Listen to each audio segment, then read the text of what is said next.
नमस्कार दोस्तों, मैं अभिमन्यु भरद्वाज आपका स्वागत करता हूं माई कंप्यूटर कोर्स में। और आज हम जानने वाले हैं कंप्यूटर की पीढ़ी के बारे में, यानी कंप्यूटर जनरेशन्स के बारे में। कंप्यूटर जनरेशन्स में जो आप वर्तमान स्वरूप आज कंप्यूटर का देख रहे हैं वो इस तरह का नहीं होता था। शुरुआती कंप्यूटर बहुत बड़े होते थे और कमरे के आकार के होते थे। धीरे धीरे क्रमिक विकास के दौरान इन कंप्यूटरों में कुछ बदलाव हुए और आज जो आप अपने घर में कंप्यूटर को देख रहे हैं वो उस तरह का हुआ। धीरे धीरे हुए इन बदलाव को हम कंप्यूटर जनरेशन्स के रूप में जानते हैं और अभी तक 5 जनरेशन्स के कंप्यूटर हमारे बीच में आ चुके हैं। तो अब जान लेते हैं कि प्रारंभिक कंप्यूटर से वर्तमान कंप्यूटर के बीच में कौन कौन से बदलाव हुए और वो कौन कौन सी पीढ़ियां हैं। तो सबसे पहले बात करते हैं प्रथम पीढ़ी के कंप्यूटर्स की। 1942 से लेकर 1955 के बीच में प्रथम पीढ़ी के कंप्यूटर का विकास हुआ। इस पीढ़ी के कंप्यूटर में वैक्यूम ट्यूब का इस्तेमाल किया जाता था, जिसकी वजह से इसका आकार बहुत बड़ा होता था। ये कंप्यूटर बिजली की खपत भी बहुत ज़्यादा करते थे और चूंकि इसमें जो ट्यूब होती थी वो बहुत ज़्यादा गर्मी पैदा करती थी, इसीलिए यहाँ पर एसी का इस्तेमाल बहुत ज़रूरी होता था। इस कंप्यूटर की सबसे बड़ी बात यह है कि यहाँ पर जो आप विंडोज़ इस्तेमाल करते हैं आज के दौर में बड़े धड़ल्ले से, यहाँ पर वो विंडोज़ या ऑपरेटिंग सिस्टम नहीं होता था। इसे चलाने के लिए जो प्रोग्राम्स बनाए जाते थे वो कंप्यूटर पंच कार्ड में स्टोर करके रखे जाते थे। इसीलिए इसमें डेटा स्टोर करने की जो क्षमता थी बहुत कम होती थी। साथ में ये जो कंप्यूटर थे बहुत स्लो चला करते थे। इन कंप्यूटर्स में मशीनी भाषा का इस्तेमाल किया जाता था, यानी ये कंप्यूटर सिर्फ मशीन लैंग्वेज को समझा करते थे। अब बात करते हैं दूसरी पीढ़ी के कंप्यूटर्स की कि क्या क्या बदलाव हुए उन कंप्यूटर्स में। इन कंप्यूटर का जो विकास था 1956 से 1963 के बीच में हुआ और ये कंप्यूटर देखने में कुछ इस तरह के हुआ करते थे। आकार की अगर मैं बात करूं तो प्रथम पीढ़ी के कंप्यूटर से इनका आकार थोड़ा छोटा हो गया था, क्योंकि यहाँ पर वैक्यूम ट्यूब की जगह पर ट्रांजिस्टर का इस्तेमाल किया जाने लगा था। ट्रांजिस्टर वैक्यूम ट्यूब से काफ़ी बेहतर हुआ करता था। इन कंप्यूटर में मशीनी भाषा के स्थान पर असेंबली लैंग्वेज का इस्तेमाल हुआ था और डाटा स्टोर करने के लिए अभी भी यहाँ पर पंच कार्ड को यूज़ किया जाता था। हालांकि आकार के हिसाब से और बिजली की खपत के हिसाब से ये कंप्यूटर पहली पीढ़ी के कंप्यूटर से कहीं अधिक बेहतर हो चुके थे।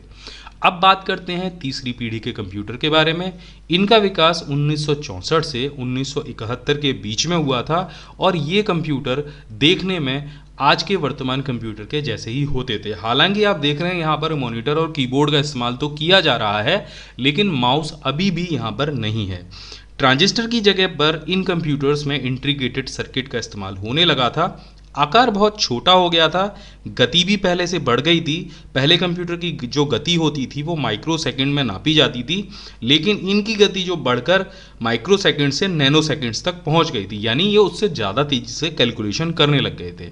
और इस कंप्यूटर को चलाया जाता था कीबोर्ड की सहायता से, तो ये पहले से बहुत ज़्यादा बेहतर थे, चलाने में आसान थे। इस पीढ़ी के कंप्यूटर को छोटा और सस्ता बनाया गया था, साथ में ये उपयोग में भी बहुत आसान थे। इस पीढ़ी में जो प्रोग्राम थे, जिन प्रोग्राम्स को इस्तेमाल किया जाता था वो थी आपकी हाई लेवल लैंग्वेज, यानी उच्च स्तरीय भाषा, जिसमें पास्कल और बेसिक का विकास हुआ था। तो ये पहले से बहुत ज़्यादा बेहतर थे। अब बात करते हैं चौथी पीढ़ी के कंप्यूटर के बारे में। इनका जो विकास है 1971 से लेकर अभी तक चल रहा है और ये देखने में हमारे वर्तमान कंप्यूटर के जैसे ही है। हालांकि जो इमेज यहाँ पर आप देख रहे हैं वो 1971 में विकास हुए एक कंप्यूटर की है, जिसमें मॉनिटर, कीबोर्ड और माउस दिए गए हैं। इस कंप्यूटर में इंटीग्रेटेड सर्किट के स्थान पर आपका लोकप्रिय जो अभी वर्तमान में आप इस्तेमाल करते हैं माइक्रो प्रोसेसर या सीपीयू आ चुका था।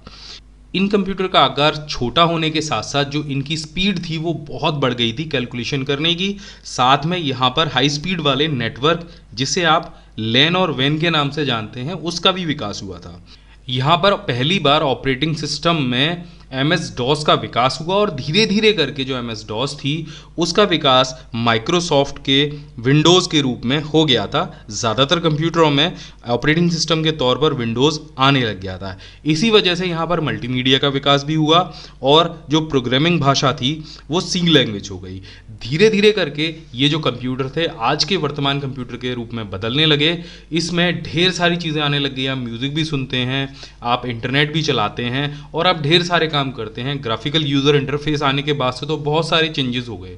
तो धीरे धीरे करके ये जो कंप्यूटर थे इन्होंने हमारे अपने घरों में, ऑफिसों में, कार्यालय में, स्कूल में अपनी जगह बना ली और इनकी जो पहुंच थी वो हर आम आदमी के घरों तक हो गई। धीरे धीरे विकास की ये पीढ़ी आगे बढ़ने लगी है और अब आने लगे हैं 5वीं पीढ़ी के कंप्यूटर, यानी 5th जनरेशन के कंप्यूटर।